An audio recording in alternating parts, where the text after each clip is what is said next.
gentlemen, Shazia Shiddiqui.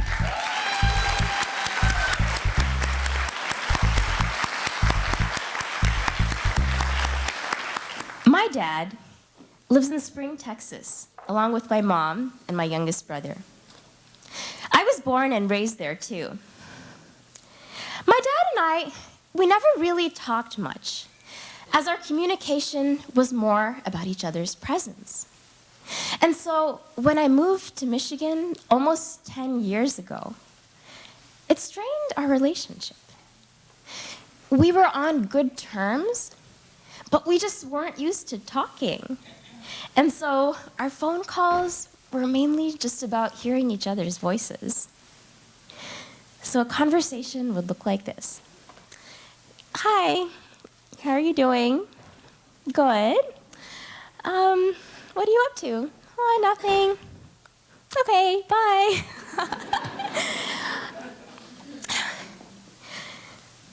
About a month ago, I planned a visit to see my dad. So, a little before my visit, I'm browsing through Facebook, and I see an invitation to an art therapy workshop on grieving at the Lightbox in Detroit.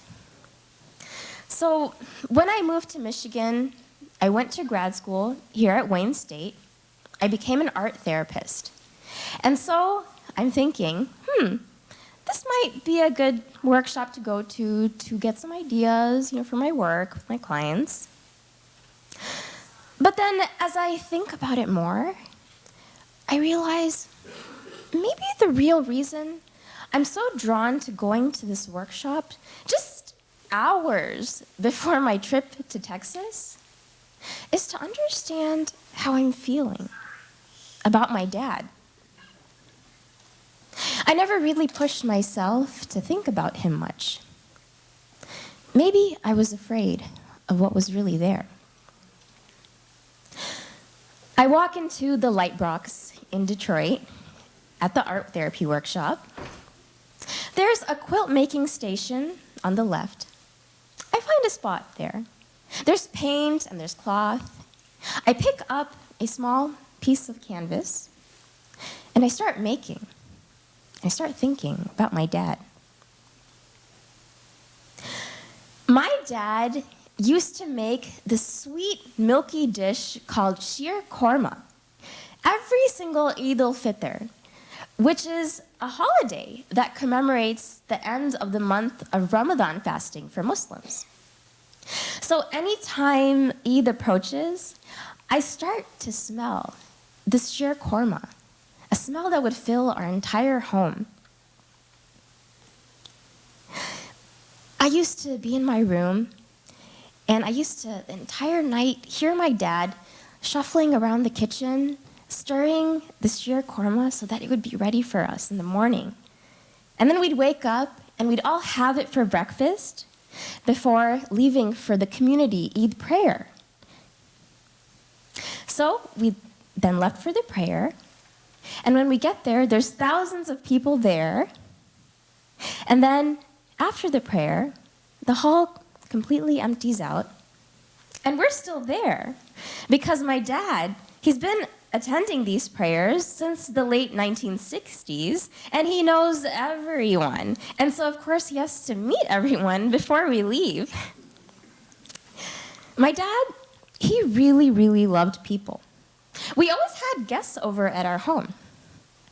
A typical evening of entertainment would start with him making his secret recipe North Indian biryani, and then at the same time he'd be making chicken tikka on the grill and bihari kebabs, and then he'd make chai, and then he'd make dessert in front of all of us, and then he'd move us over to the living room, and he'd pull out his harmonium and his tabla drum, and he'd sing classical Pakistani songs for the rest of the night. He wasn't just all about entertainment, though. He really, really loved education, too. He was all about it.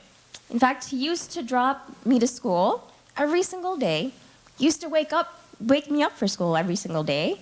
And then sometimes, after school, he'd take me to his office, And apart from the time when he came to my elementary school to give a lecture on how to prevent air pollution, I didn't really know exactly what he did for work until it was time for my 7th grade science fair project.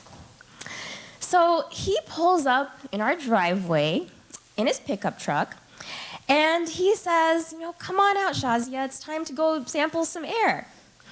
So I'm like, okay, and we're driving around Houston taking samples of air through this fancy testing equipment. And so I'm wondering, and I ask him, so is this kind of like what you do, for work? And he said, yes. I help companies like ExxonMobil regulate their air pollution. So I'm like, oh, okay, that's pretty cool. But it wasn't until I was in high school that I really found out more about what he did and why.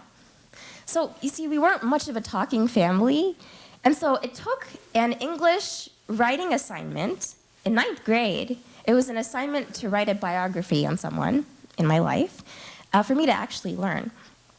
So I walked downstairs one day, and it's actually, this assignment is due the next day, and I, of course, waited till the night before to get it done. And so I find him in the kitchen drinking his amazing chai, and I ask him, so can you tell me something a little bit about, growing up in your life? I have to know for school.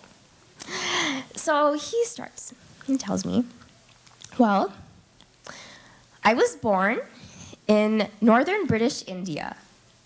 And when I was 2 years old, my family, we all fled on a train to Karachi. And I don't remember, I know there was chaos, but I don't remember anything about what happened, but I just knew that it was so important for me to study, to make something out of my life, to make my life better. And I would use a candle and a lantern, and I would study and study all day, all night. And then I went to London, and I got a PhD in chemical engineering at the Imperial College. And then the University of Houston, they noticed my research. And they invited me to be a professor when I was 24 years old. And that's how I came here.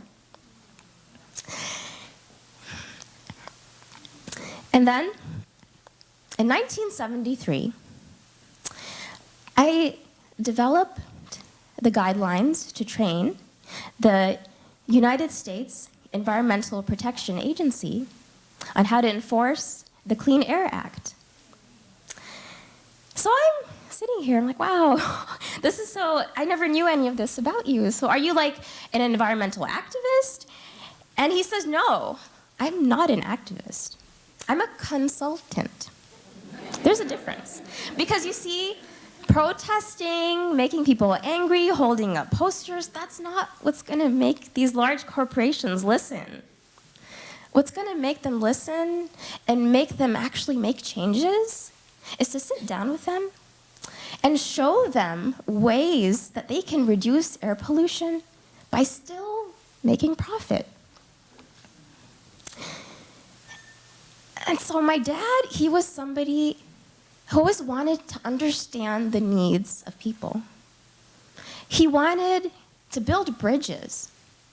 He wanted to make people happy. And I started to realize, maybe I want to be that person too. So I'm 15 years old, and I decide to join my local hospital as a candy striper, or a junior volunteer. And I start volunteering a lot, hours and hours. And the more I'm helping people, the more I realize I'm growing closer to my faith. Because in my religion, Islam, serving others, it's a pillar. It's a fundamental part of Islam. And the more I was helping others, the more it was strengthening my relationship with God. So it's the first year of my junior year in high school. I walk downstairs, wearing a headscarf. And so my dad sees me, And he says, maybe, you could just wear that at home, but not at school. just not outside. And so he doesn't explain why or anything, but I can read the concern on his face. And it says, I'm scared. I'm afraid how people are going to react to you if you're going to get hurt. But what I learned from my dad was that building bridges is not about how you look. It's about understanding the needs of people. It's about ideas. It's about reaching out. So I kept my headscarf on, and he never mentioned it again. So I'm 18 years old, and right out of high school, I decide that I want to join the EMS as an EMT. So I tell my dad, and I said that it's actually to help me get into medical school. And so my dad, he doesn't argue with me one bit, because for the past 15 years, he's been talking about how being a medical doctor is the best profession because of its stability and its respect. So I decide not to pursue medicine.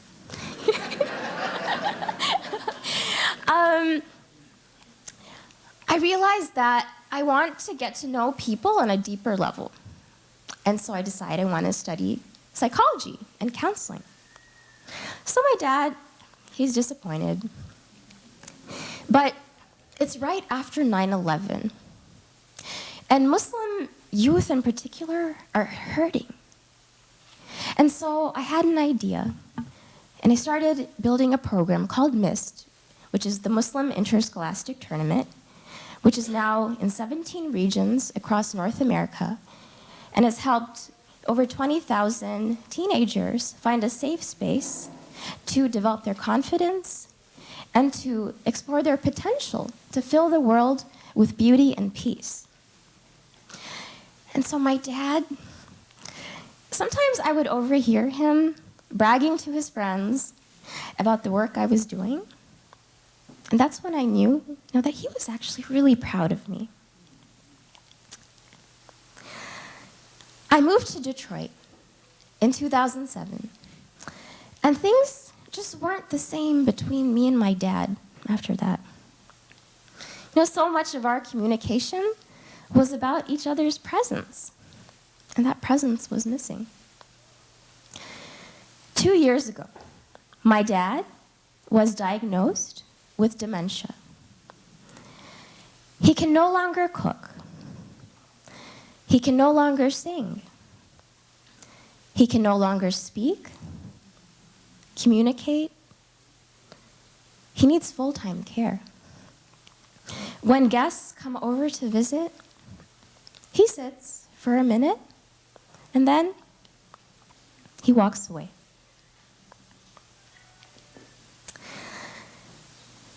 I look around the room, at the Lightbox in Detroit, at the art therapy workshop on grieving.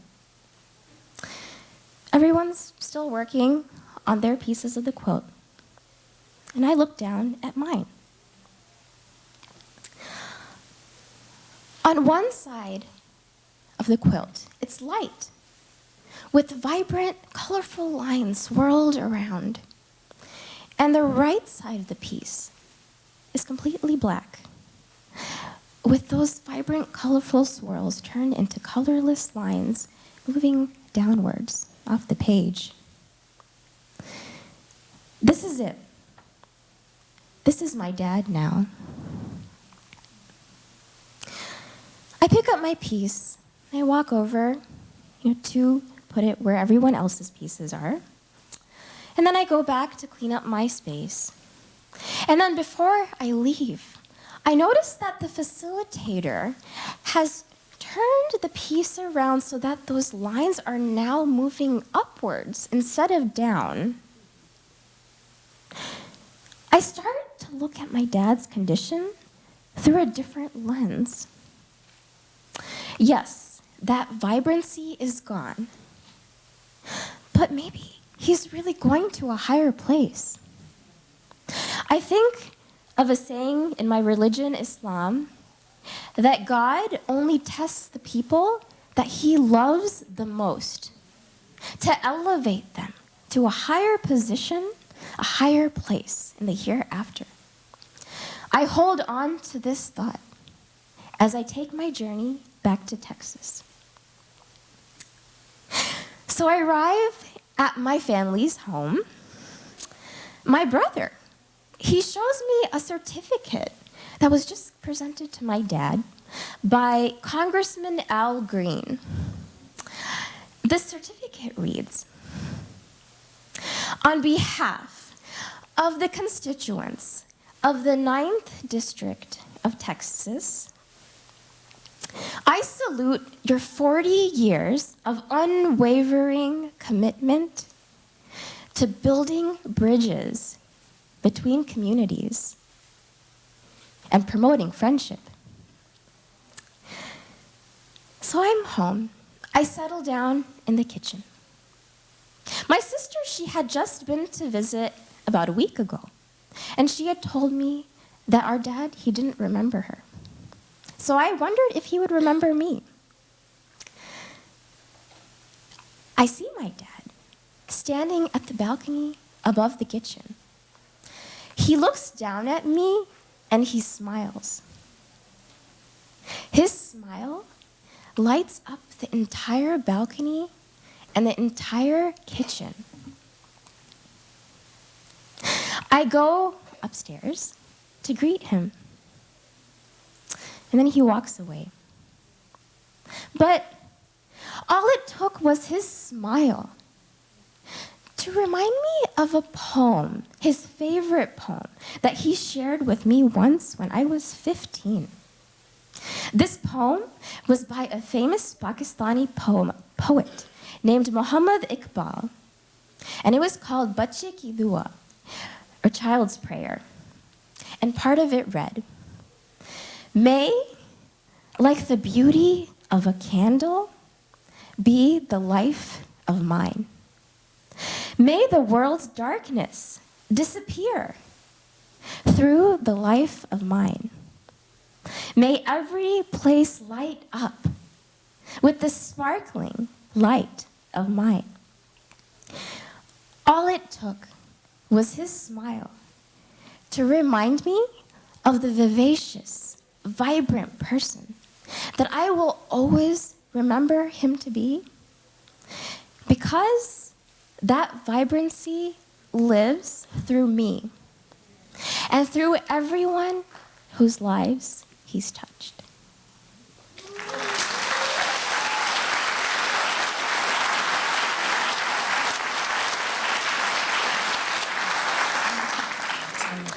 My father's name is Dr. Aziz Ahmad Siddiqui.